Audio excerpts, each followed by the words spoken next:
अजणा व्यक्ति को उद्धार कले नंदाहांडी गोष्ठी उन्नयन अधिकारी। नमस्कार, मु पूर्णचंद्र पाणी। आपण माने देखुचंती हालचाल 66। आज सेप्टेम्बर 12 तारीख 2024। आज दिन सकाळ 11 घंटा समय रे बी मालीगुड़ार इंद्रावती नदी पठा उपरे केउ एक अजणा व्यक्ति को नदी कूल शोइथिबा देखिथिले ग्रामर किछि युवक माने। वृद्धंकर बयस 60 रु अधिक हेबा अनुमान करी एई खबर स्थानीय नंदाहांडी गोष्ठी उन्नयन अधिकारी को खबर देथिले।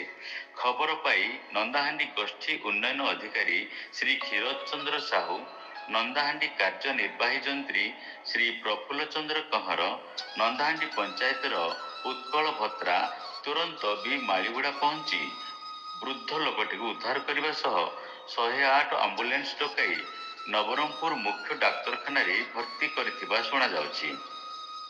विशेष सूत्र प्रकाश जे उक्त वृद्ध जनक आज को 3-4 दिन हैला से जगार कुआड़ू आसी बा इंद्रावती नदी सुअरे भासी आसी सेठी कूल लगी। उद्धार वृद्ध केउ ग्रामरू केउ सहररू केउ जिल्लारू कहि पारुनथिबा बेले ओ तांकर देह भीषण असुस्थ थिबा गोष्ठी उन्नयन अधिकारी मत व्यक्त प्रकाश करिसंती। से जहा हेउ नंदाहांडी गोष्ठी उन्नयन अधिकारी जने हृदयवान व्यक्ति विशेष।